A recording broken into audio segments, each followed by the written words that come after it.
droite, 25.1 sur gauche 30. 25.1 sur gauche 30. Sur Lyon 30 plus.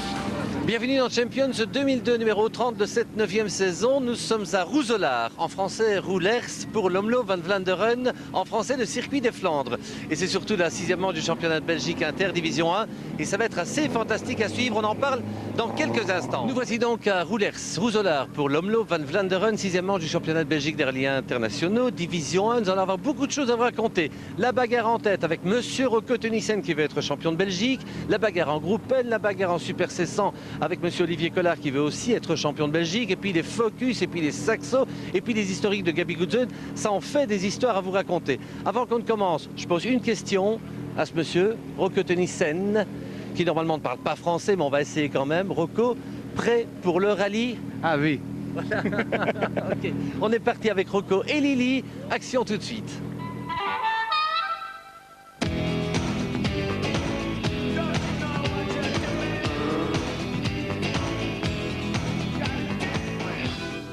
Mijnheer Rocco Teunissen est bien réveillé.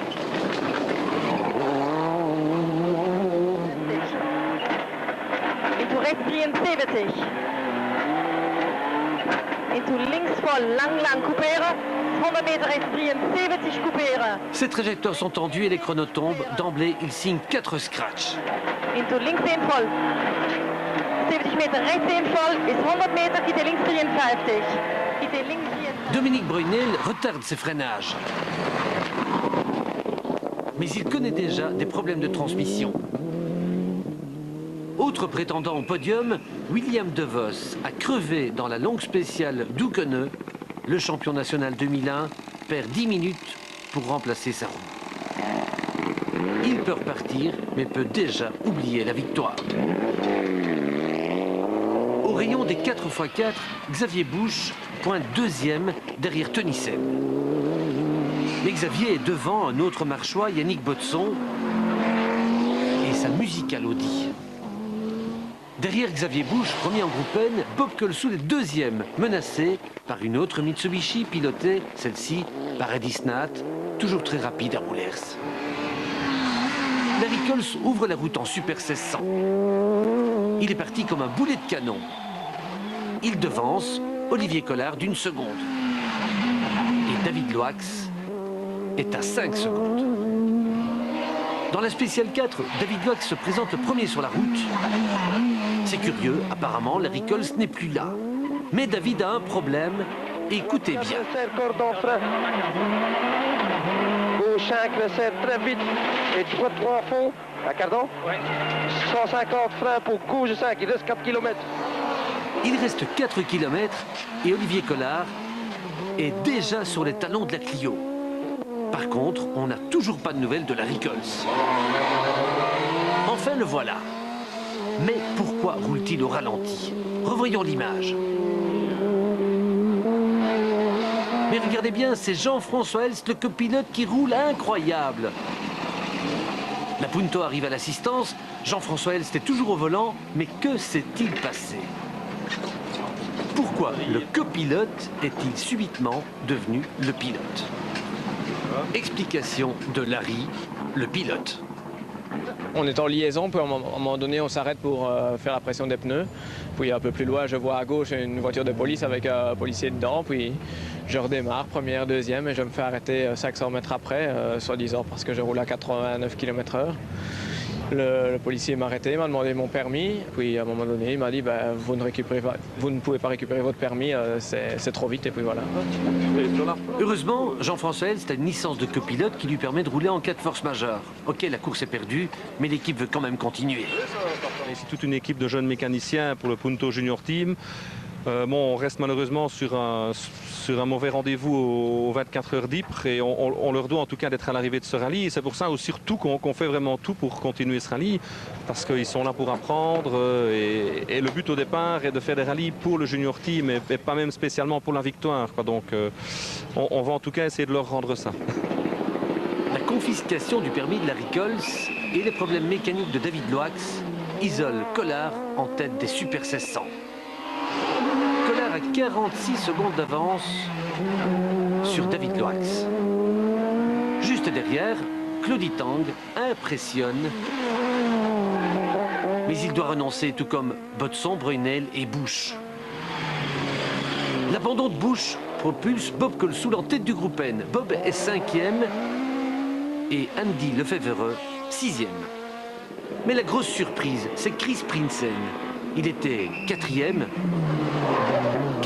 avant de perdre beaucoup de temps dans Silverberg. On a crevé dès le départ. Dans le troisième virage, j'ai déjà senti qu'il y avait un problème. Et donc on a continué toute la spéciale sur la jante et on perd 1 minute et demie dans la spéciale. Et puis encore, on perd 7 minutes en retard parce que la liaison était très juste. Donc on perd encore en total à peu près 3 minutes. La pluie tombe sur le pare-brise de Rocco. Il pleut sur Roulers, mais le Hollandais garde bon cap. Il achève la journée avec un avantage de quelques 4 minutes. Il n'est plus qu'à une journée et 8 spéciales du titre de champion de Belgique. Regardez les écarts.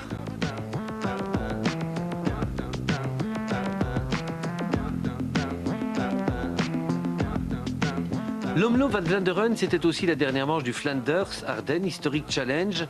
En grand chef de file, Gabi Goodson ouvre la route avec sa Trans-Europe.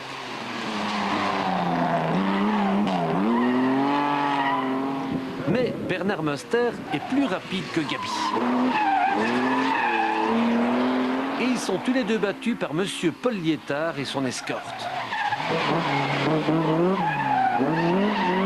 Derrière ce club des trois fous, Omer Salens se rappelle les bons vieux souvenirs.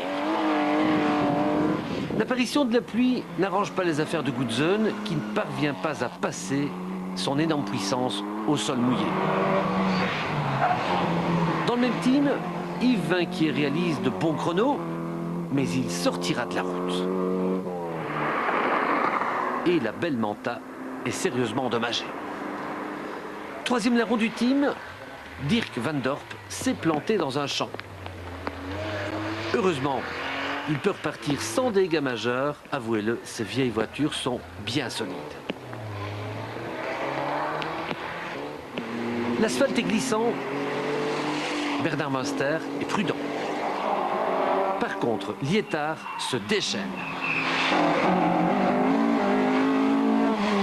Pour l'ami Popol, plus il pleut, plus il peut gagner. À 2 spéciales de l'arrivée, Liétard prend la tête. Il possède 6 secondes d'avance sur Bernard Munster qui veut encore y croire. Malheureusement, avec la pluie, on a perdu notre avance qu'on avait. On avait à peu près une vingtaine de secondes d'avance sur lui. Sur la pluie, il est revenu parce qu'il a des bons pneus pluie et malheureusement, nous n'en avons pas. Pas que nous n'en avons pas, mais ça n'existe pas pour la voiture. Donc il n'existe qu'un type de pneu et on roule avec ça, sec, pluie. Mais bon, on ne se plaint pas, ça va. On est à 6 secondes, on essaye de donner un maximum, on verra bien. Malheureusement, la pluie vient inonder les derniers espoirs de Bernard Munster. Car Paul Liétard parvient encore à augmenter son avance et gagne.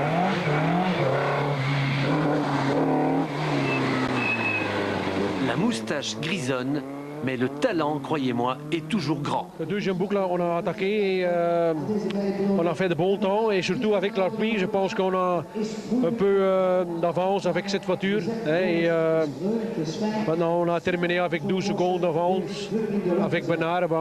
On est content. Bernard Munster et Yves Hoogdoren, les géants des Flandres, ne sont pas trop déçus. Ils se sont fait plaisir. Elle a 30 ans cette voiture. C'est incroyable comme on arrive encore à aller si vite avec cette voiture-là. Ce sont des voitures qui ont assez beaucoup de puissance, mais qui en tenue de route sont vraiment pas comme les voitures modernes. Mais cette voiture, j'avais jamais conduit de Porsche avant, mais c'est fabuleux. Mais l'homme le plus heureux à Roulers, c'est lui, Gabi Goodson. Il remporte le challenge. Mais surtout, il apprend que son historique intéresse maintenant de plus en plus de monde. Cet après-midi, il y avait une réunion ici avec la RACB pour l'année prochaine. Il y a déjà beaucoup de candidats pour l'année prochaine. Il paraît que les boucles de Spa, le Bianchi, ils sont aussi candidats pour l'année prochaine. Alors s'il y en a 6-7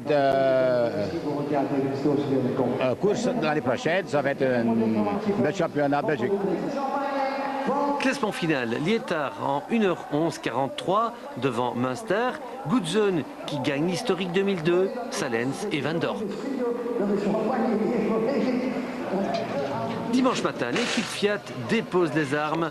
La mise hors course de Larry Coles, qui a perdu sa licence, a été prononcée. Mais l'équipe en profite pour continuer l'écolage des jeunes mécanos. En tête, Tönnissen va gagner. Sauf que son moteur fait un bruit bizarre. Il va casser.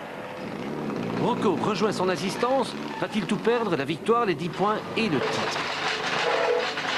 Triple question. En dat we een beetje voorzichtig aan moeten rijden, waardoor we wel wat tijd verliezen, maar het is nu niet ernstig. La pièce défectueuse est changée, Rocco est sauvé, il peut repartir à l'assaut. D'autres n'ont pas eu cette chance. On a abandonné après 3 km dans la première spéciale. Le cardan côté copilote a été sectionné. Dans le Ford Focus Benelux Tour, l'abandon de Romain aiguise les appétits des autres. Le Hollandais Johan Dehn a faim de victoire, mais le local Ferdy Perneel aussi. Ferdy Perneel dégaine le premier. Dean tente de répliquer, mais il va à la faute et donne un peu de travail à ses mécanos. Christophe Verlot est troisième, mais à distance respectable. Cependant, il contient l'éventuel retour du Hollandais Abel Passmann.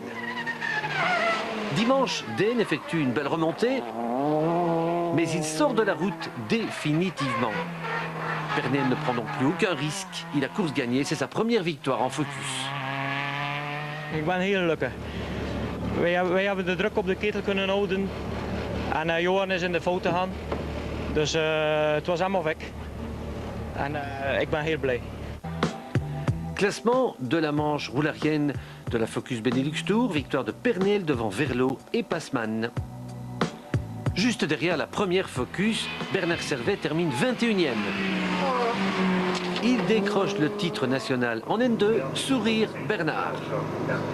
Dans la même classe, Fanny Duchâteau a appris le rallye. On reverra Mademoiselle au Condro. En tête du rallye, Rocco Tönnissen a retrouvé une Corolla en pleine forme. Rocco à la pêche. In toe rechts 73 rond. In toe links 1 vol. 200 meter rechts vol. Tout va bien aussi pour Olivier Collard, il est deuxième. Et cela fait bien plaisir à la famille Citroën. Dans le challenge Saxo, Stéphane Petitjean est parti le plus vite. Mais Marnik Van Lenker le dribble avant de sortir de la route. Thierry Bragard, surnommé Big Attack, se place en tête. Bernd Casier est aussi brillant qu'à Ypres. Il est deuxième. Dominique Genten est troisième et en plus, il s'amuse. Buisson, Maxi Cordeglisse pour 50, droite 0 et des droites 30 glisse, des droites 30 glisse. Pour 50, long droite 0. Sous la pluie flandrienne, Frédéric Ebet a le bon feeling, il est quatrième. Revenons en tête, Bragard achève sa journée avec un avantage d'une 15, c'est énorme et pourtant il s'est fait des frayeurs, excusé par son copilote. C'est droite, petite corde au bout, petite corde glisse aussi un petit peu. Sur l'an gauche, cette glisse. C'est bon, c'est bon, c'est bon, godasse. Pour quitter droite plus derrière la haie. Droite, c'est à fond, c'est rien. On n'a pas fait une seule faute. On a failli quelquefois quand même tomber dans un waterhead comme certains de nos petits camarades, mais bon, c'est passé. On a eu peut-être un petit peu plus de chance que les autres, ou les autres ont peut-être eu plus de malchance que moi, je ne sais pas. Mais bon, c'est sûr qu'ici, on a une avance qui est assez confortable. Dimanche, David Van Est fait le forcing pour remonter. Il termine quatrième. Rayon abandon, Ebet, Wagner et Léger ferment boutique. Dominique Genten monte sur le podium, il est troisième. Bernd Casier a conservé le bon rythme, celui de Ypres. Il achève l'épreuve à la deuxième place. Satisfaction. Oui, c'est génial. Premier à Ypres, maintenant deuxième. J'espère que ça peut continuer comme ça. Rapide et régulier, Thierry Bragard empoche une nouvelle victoire. Il est vraiment l'homme à battre. Aujourd'hui, je roulais vraiment sans aucun stress. J'ai voulu faire un peu plaisir aussi aux gens qui étaient au bord des spéciales. Et bon, pour qui aujourd'hui c'était pas évident comme hier de se déplacer parce que le temps n'était pas de la partie. Et on s'est fait plaisir en tirant des freins à main sur l'équité, des choses comme ça, des choses que je ne fais pas d'habitude, c'est vrai. Ouais. Alors Guy, dans ces cas-là, qu'est-ce que vous lui dites? C'est calme-toi mon grand? Oui, bien sûr. Bon, c'est surtout éviter l'erreur. Maintenant, tirer à frein à main, ça ne me dérange pas. Hein. C'est pas ça qui me fait peur. Non, nous, on a fait une course intelligente et bon, un peu de chaud, ça met une petite touche de piment pour les gens qui sont très courageux de venir nous voir, quoi, et nous supporter. Mais des gens qui aiment bien le challenge Saxo, où la manche roularienne était donc remportée par Bragard devant Casier, Genten, Van Est et Duquesne. Piment du résultat de Bragard, il est 11e. Juste devant Maurice Huisman et son énorme Mitsubishi Lancer. Chris Prinsen est 9e. Il s'est livré à fond. Peter de Smet est 8e. Avec sa belle Ibiza Kit-Car. Chris Huisman, le père de Maurice, est 7e. Andy Lefebvre, spécialiste de la propulsion, a bien dominé la Saxo Kit-Car. Il termine 6e. David Loax s'est rassuré. Sa Clio est de nouveau dans le coup. Il est 5e et 2e en Super 1600. Sur la pluie, la voiture marche vraiment très bien. Là, on l'a prouvé. Hier soir, toute l'après-midi, on a fait des super temps. C'est vrai que sur le sec, on est un peu plus difficile, mais on continue à travailler. Et de toute façon, au contrôle, il va pleuvoir, donc pas de problème. Eddie Snat est 4e. Sans sa pénalité, il pouvait gagner le groupe N. Mais le groupe N, c'est pour la première fois Bob Colsoul qui le gagne, en étant en plus 3e du général. On a gagné, c'est bon. Donc, Et la 3e place? Oui, la 3e place générale, c'est la première fois. Donc, oui, je suis très content, vraiment. Félicitations à Bob Colsoul et aussi à Olivier Collard et Bernard Lyon. Le duo de choc de Citroën décroche une superbe 2e place et en prime le titre en Super 1600. Joli, gauche-droite 4+. Écoutez l'ambiance, l'amitié entre Olivier et Bernard. 250, droite à fond et on sort. Droite à fond, on sort. Oui, tout droit. Champagne pour Olivier, Bernard, Francy et toute l'équipe. C'est pas le titre d'Olivier Collard, c'est le titre de toute une équipe. Et c'est ça qui est gai, c'est que les gens sont très soudés et c'est vraiment une victoire d'équipe. Je suis vraiment très content. Francy, quand vous voyez Olivier rouler comme ça, c'est un peu comme si c'était votre fils qui roulait aujourd'hui? C'est un petit peu ça, mais je crois qu'il va plus vite que mon fils. Bravo à l'équipe Collard-Lyon et bravo à l'équipe de Francy Leroy, le préparateur, toujours très enthousiaste. En tête, Rocco Tunissen décompte les spéciales. Il reste concentré jusqu'au bout et gagne l'Omloop Van Vlaanderen. Rocco est champion de Belgique pour la 2e fois. Il gagne l'Omloop, pour l'histoire, en 2 minutes 1:36 devant Collard, Bob Colsoul, Snat et Loax. Et bien voilà, l'Omloop Van Vlaanderen est terminé et c'est monsieur Rocco Tunissen, mijn heer Rocco Tunissen, qui a gagné, die heeft gewonnen. Ok, Rocco, on va quand même vous présenter un peu. Hoe oud bent u? Ik ben 29 jaar. Het is niet zo oud, het is niet zo jong. Nee, het zit ertussenin. Veel ervaring. Hoeveel rallyes hebt u gereden? Ik ben begonnen in 1995, dus 7 jaar. Ik denk een 70 rallies. Zeker. Met succes? Met plezier? Altijd met plezier en meestal met succes. Ik ben 2 keer Nederlands kampioen, nu 2 keer Belgisch kampioen. Dus het gaat, in dat opzicht gaat het zeker goed. Bent u klaar voor een 3e keer? Ja, we gaan proberen volgend jaar weer. Ik hoop dat er meer concurrentie is volgend jaar. En dat we proberen de titel weer binnen te halen. Even zien. Even zien, ja. Bedankt, proficiat. Rocco, le champion de Belgique 2002 des rallyes internationaux, qu'on fêtera bien sûr dans Champions.